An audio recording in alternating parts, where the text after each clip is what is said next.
안녕하세요 여러분, 토익 강사 그리고 승무원 채용 트렌드 전문가 유현정입니다. 여러분들 반갑습니다. 어떻게 지내시나요? 힘드시죠 여러분들? 여러분들의 고충 충분히 이해하고 있습니다.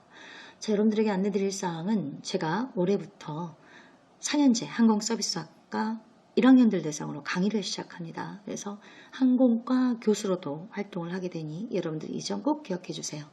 자, 우선은 여러분들에게 안내해드릴 사항은 에어프리미어 관련입니다. 여러분들이 보고 있는 것은 바로 네이버의 유현정 토익 블로그 에어프리미어 관련입니다.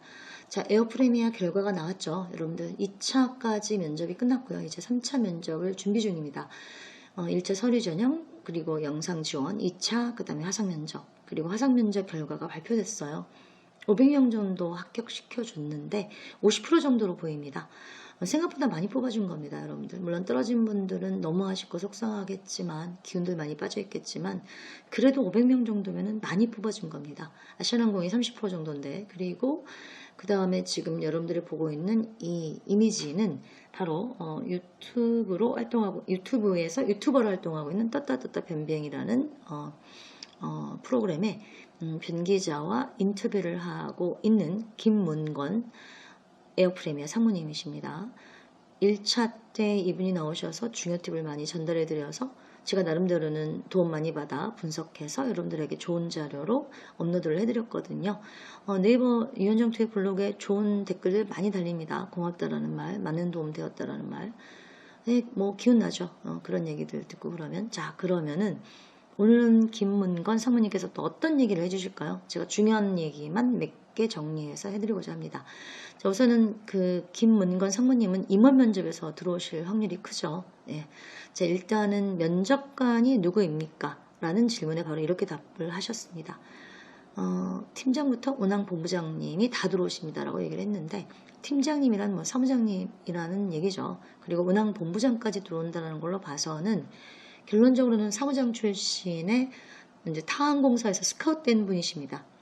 그러면은 보나마나 대한항공 출신이겠죠. 또는 외항사 출신, 이렇게 두 분이실 확률이 크거든요. 예, 그래서 일단 영어 면접을 또 본다고 하거든요. 정말 에어프레임의 영어 진짜 잘해야 됩니다. 예, 그래서 일단은 이분들은 실무 면접을 보신 실무 면접관들로 여러분들이 왜 화상 면접을 보셨잖아요. 그 화상 면접관들과는 전혀 다른 분위기의 그런 분들이니까 조심하셔야 됩니다.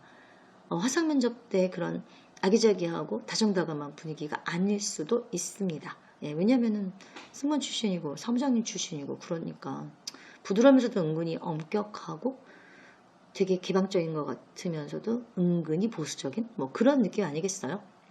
자, 그 다음에 지금 또 뭐라고 얘기하나 중요한 부분, 면접관들이 마이너스 이게 얘기하는 건 뭐냐, 감점이라는 얘기입니다. 감점을 줄 가능성이 큽니다. 어느 부분에서 감점을 준다는 걸까요? 이 감점 얘기를 하는 걸로 봐서는 아시아나항공처럼 뭐 사장님이 아시아나항공 출신이니까 철저하게 기록제로 운영되는 것 같습니다. 점수제로. 그래서 이 김문건 상무님께서 뭐라고 말씀하셨냐면은 2차 때 일단은 화상 면접을 통해서 소방관 또는 경찰관 또는 간호사 출신들에게 가산점을 부여했다. 그래서 그들이 생각보다 많이 합격을 했을 것이다 라고 얘기하셨거든요. 이걸 봤을 때는 가산점 얘기를 하는 걸로 봐서는 점수제로 저는 파악하고 있습니다. 자, 마이너스 감점 제도가 아니죠. 감점을 주는 경우는 어떤 경우일까요? 바로 화장을 진하게 했을 때입니다. 오히려 마이너스랍니다. 오히려 감점을 준다고 합니다. 그래서 메이크업샵에서 화장을 안 하고 갔으면 좋겠습니다. 유현정의 제안입니다. 여러분들이 편안한 방법으로 물론 하셔야겠지만 누구 말을 들어야 될지는 어느 정도 여러분들 선택을 하셔야 될 것 같습니다. 메이크업샵 가는 거 추천하고 싶지 않습니다. 우선 돈 들잖아요. 다 똑같잖아요. 그 다음에 눈썹이 너무 강렬해요. 메이크업샵 화장은. 자, 그 다음에 여러분들의 개성은 전혀 살려주지 않고 획일화된 그런 어떤 화장법으로는 더 이상 통하지 않습니다. 그래서 지금 제가 보여드리는 것이 저희 유투스 어학원의 아주 자랑스러운 제자, 제주항공의 최장수 홍보 모델로 활동하고 있는 경지입니다. 이쁘죠, 여러분들? 네, 자, 이뻐서 된 건 아닙니다. 자, 지금 보면은 경지 화장은 메이크업을 받은 모습입니다. 원래는 자신이 스스로 메이크업을 하는데 이날 홍보 모델로 특별히 또 촬영을 한다고 해서 사실은 뭐 싱가포르로 가는 비행기 아니라고 그러는데 본의 아니게 메이크업을 돈을 들여서 했다라고 합니다. 그런데 경지의 메이크업은 이렇게 피부톤에 집중을 합니다. 피부톤으로 이제 일단은 집중을 하고, 그 다음에 아이섀도우는 거의 뭐 보일 듯 말 듯이고요. 그 다음에 이제 이렇게 입술 정도를 포인트로 강조하고 있습니다. 그 다음에 물론 오렌지 계열의 스카프지만 입술 포인트 컬러는 전혀 다릅니다. 이렇게 자신에게 어울리는 색상으로 하고 가야지 그 항공사가 추구하는 색깔이 오렌지라고 해서 이렇게 또 오렌지로 또 강조를 하고 그러면은 좀 뭐라 그러나 자신에게 어울리지 않는다면 오히려 해가 되겠죠. 예, 그거고요. 그 다음에 지금 이렇게 앉아있는 분, 이분이 모델 같은 느낌도 드는데 좀 어색해하지만 어쨌든 촬영하고 있다는 걸 인정하고 있는 것 같은데 분위기상 이 정도의 화장이 무난하지 않을까 봅니다.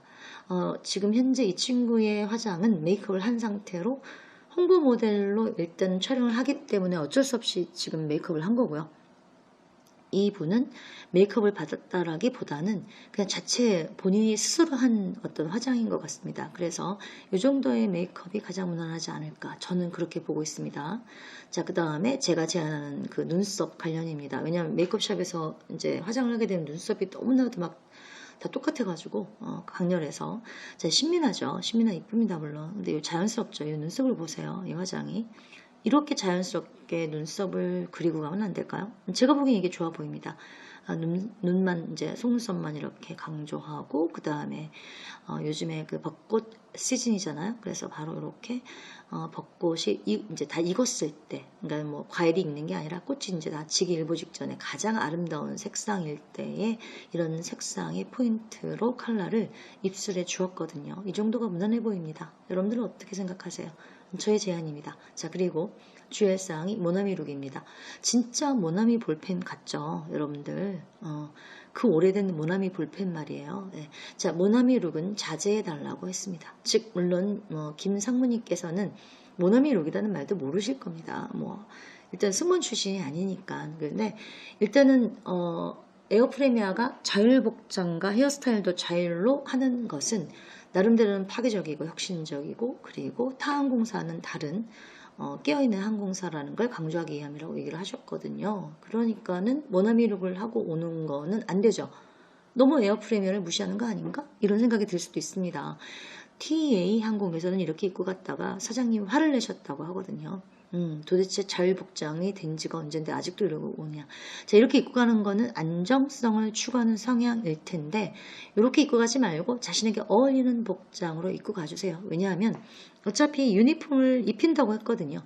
유니폼이 준비되면 실무에서도 입고 면접 볼 수도 있고, 그 다음에 이제 500명이나 되니까 제가 보기엔 임원 면접에서나 입고 볼 것 같거든요. 그래서 임원 면접에서는 이미 물론 다리라든지 팔 막 이런데 이런 뭐 팔에 뭐 살이 좀 있나 없나 이런 거 다 뭐 유니폼 입혀보면 다 압니다. 그래서 바지를 입고 가도 좋을 것 같고요.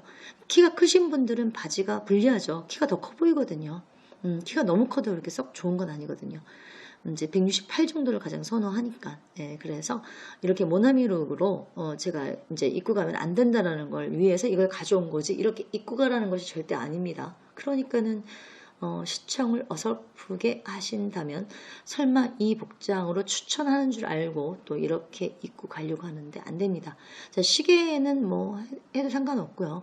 그 다음에 솔직히 말해서 뭐 귀걸이 된다 안 된다 뭐 이런 뭐 어떤 규정도 없어요. 긴팔 입고 가도 되고요. 바지 입고 가도 되고요. 구두도 꼭 이렇게 뭐 블랙 계열은 아니지만 단 중요한 점은 보수적인 관점에서 면접복을 입고 가라. 이걸 강조합니다. 왜냐하면 에어프레미아의 면접에 관련된 그 어떤 생각은 김문관 상무님께서는 그래도 면접인데 뭐라 그러나 챙길 걸 챙기고 와야 되는 거 아니냐. 격식을 좀 챙겨갖고 왔으면 좋겠다. 하지만 자기 개성을 잘 드러내는 그러한 복장과 그러한 화장으로 왔으면 좋겠다가 정답입니다. 여러분들 아시겠나요? 그래서 이게 바로 중요한 표현이었고요. 그 다음에 제가 보기에는 500명 정도가 합격을 했는데 유니폼을 벌써부터 입혀볼 것 같지는 않습니다. 이건 물론 저희 예측입니다. 예, 뭐 틀리게 되면은 뭐 제가 틀렸다고 여러분들한테 인정하겠습니다. 자, 에어프레미아 관련해서 중요 팁이었고요. 마지막 자소서 다시 한번 꼭 읽어보세요. 자소서 기반입니다. 자소서 기반으로 많이 물어보니까 꼭 준비해서 최선을 다해 면접을 보시고 면접이 끝나는 그 순간 됐어, 이 정도면 충분해, 라고 스스로 칭찬할 수 있도록 준비하고 면접 잘 보고 나오시기를 바랍니다.